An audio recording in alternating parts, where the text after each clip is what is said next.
2024 NFL Draft coverage on Keon Sports is brought to you by JBL Roofing and Construction. JBL was founded by the Lewis family of Kent, Ohio in 2005 to provide residents with a reliable, professional, and high-quality level of service. Fast forward to today, JBL Roofing and Construction has become one of Northeast Ohio's most trusted roofing and siding companies, performing the highest quality work on over 3,000 roofs and projects. Mickey Mart, the moose is on the loose. Your local Mickey Mart is open now for all the food and fuel you need to keep every big game party going. Mickey Mart is proud to team up with Keon Sports to bring you all the finest moments in local sports information and entertainment. Visit www.mickeythemoose.com to find a store near you. Gotcha Covered Avon. Their team of experienced design consultants are experts in helping you find the right window treatments for your home or business. Swing by their showroom at 2525 Nagel Road in Avon to see for yourself how they can make your entire living room or any room look better with a few small suggestions and low cost. You can also find them online at gotchacovered.com/Avon. Lally's Handyman Service. From deck and fence building to indoor and outdoor remodeling, Lally's Handyman Service has you covered. Matt and his crew is well known around Keon Sports for doing a multitude of services and have hit a home run every single time. Repair, replace, and remodel with Lally's Handyman Service. Give them a call at 216-789-2047. Lou Grosso Accounting and Tax Services. Your taxes and accounting needs must be handled by the very best so you can rest easy. You can have that comfort of knowing your money is being handled by the experts with Lou Grosso Accounting and Tax Service. They prepare individual, corporate, nonprofit, and small business tax returns. They also specialize in investment accounting and managing clients' QuickBooks with over $275 million in assets accounted for. Located in Avon, they prepare your federal, state, and city return, which includes e-file and direct deposit. Please visit their website, www.lougrossotax.com, for more information. And Every Step Senior. Every Step Seniors is a full-service relocation service helping seniors to downsize and move. They handle every step of the way, including packing, moving, setup, home cleanouts, donations, and home sale prep services. Make sure you check out Every Step Seniors today. Day 4 of 11 for the 2024 NFL Draft prospect rankings, and covered the quarterbacks, running backs, and wide receivers already. We'll stick with the skill position players, and we'll go to tight ends today. Welcome, everybody. Thanks for joining me again. Cole McDaniel here, and make sure you hit that subscribe button if you have not already here on the Keon Sports YouTube channel. Turn those notifications on, as we have plenty more videos coming each and every single day running through this class for 2024 in preparation for the upcoming draft. For the tight ends, we'll start with number 3, Dallin Holker of Colorado State. Holker is an inline receiving tight end with a strong build and very strong hands. He has no troubles catching in traffic and likes to rip the ball away from DBs. Holker gets involved as a blocker downfield, but his long arms helps with impressive catches that will draw your attention. He was actually a high jump champion in high school, which explains the athleticism as a tight end. He's actually pretty reliable at moving the chains and is extremely dangerous in the red zone. He's not necessarily going to stretch the field, and he could create some more separation, but again, Holker has really wowed me with his film of being able to haul in some impressive one-handed catches and elevate and rise and high point that football. In the right place, I think he will instantly become a star, but he's probably going to be a day 2, maybe even a day 3 selection. But a guy who's going to make an impact as soon as he steps on that field. If he goes to a place that is in the need for a starting tight end, he should start right away. If not, then he's going to obviously have to work his way up and build to become a star. But I have high aspirations for Holker because my player comparisons for him, well, he's got the flowing hair of T.J. Hawkinson and a lot of the ability of Hawkinson as well. And Trey McBride. McBride, a former Colorado State guy as well. McBride maybe moves a little bit faster than Holker, but that receiving ability as well with being an inline tight end. Those are two guys that you would like to be compared to, and Holker deserves to be in that realm. My projection is 3rd to 5th round for him, as I mentioned, a day 2 or day 3 guy. And the best fits, Cincinnati. Cincinnati, if Joe Burrow's throwing to him, I think that would be an incredible fit for them to pick him up. He should be starting at tight end day 1 there in Cincinnati.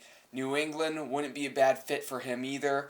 Sure, they've had Mike Gesicki in recent times, Hunter Henry, but I do think that those guys, although they're big names and they had good points in their careers, they had been on the downhill slide. A young blood like Holker coming in gives them a new energy that would help them out, especially with likely, and then a new quarterback that they're going to have at the helm there in New England.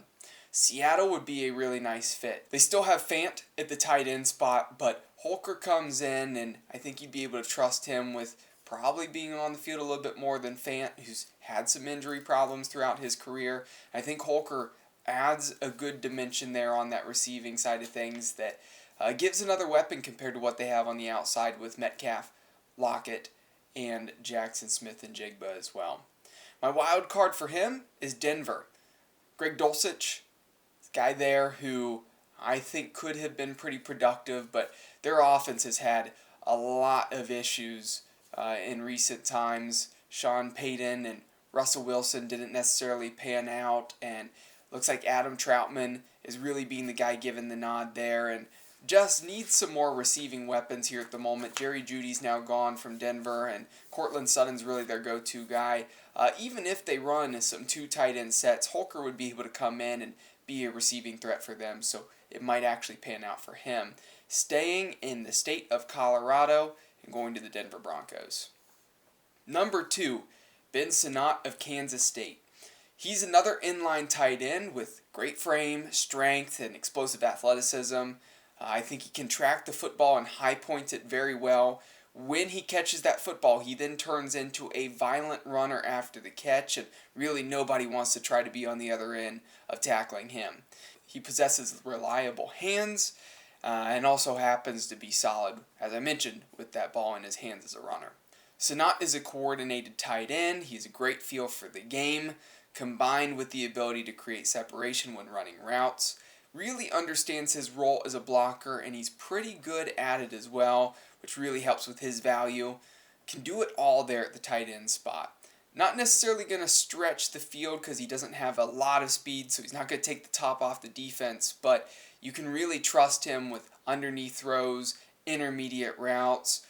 Just get him the football. He'll make something happen with his reliable hands, and like I said, barrel over some bodies after catching it.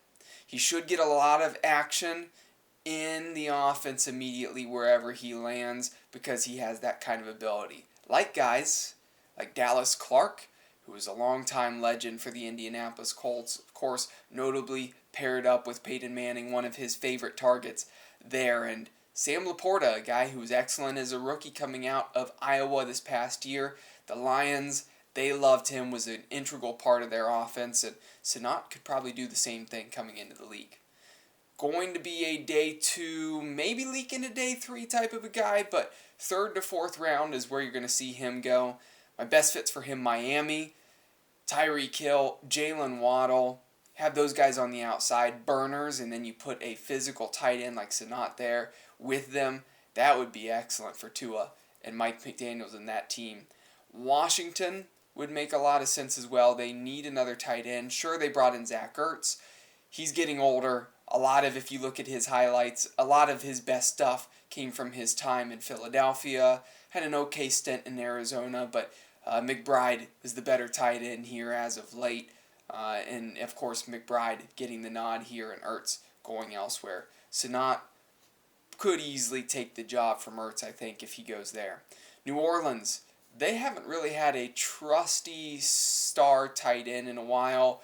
Taysom Hill's their gadget guy who's actually considered a tight end where you see him some. They've had Johnson there at tight end, but I don't necessarily think that he is a star. He's just an average tight end that Sinnott would be able to get the nod over. My wild card's the New York Giants if Darren Waller does decide to retire. Of course, that is the rumor potentially. So if he goes, Sanat would be a good guy to pick there. And my number one tight end, by far and away, I really like those other two guys in this top three in the class, but Bowers is in a different stratosphere because he is extremely highly regarded as a tight end in this class because he's kind of a slot receiving guy. He's not an inline tight end like those other two I just mentioned. He's a fast tight end with athletic freak-like ability for the position that he plays. He's a weapon that makes big plays after the catch, and he's dangerous with that football in his hands. So unlike most tight ends, he actually offers value even on reverses, jet sweeps, and screens as well. He's great body control, decent strength, and motor that helps in the run game because he can block when getting out in space. His ball skills are elite, and he has a pretty impressive catch radius as well. Bowers is still developing, especially against physical coverage. He does offer a little bit of potential as a blocker, but he really lacks that inline blocking size and the strength necessary to be a true dominant force as a blocker.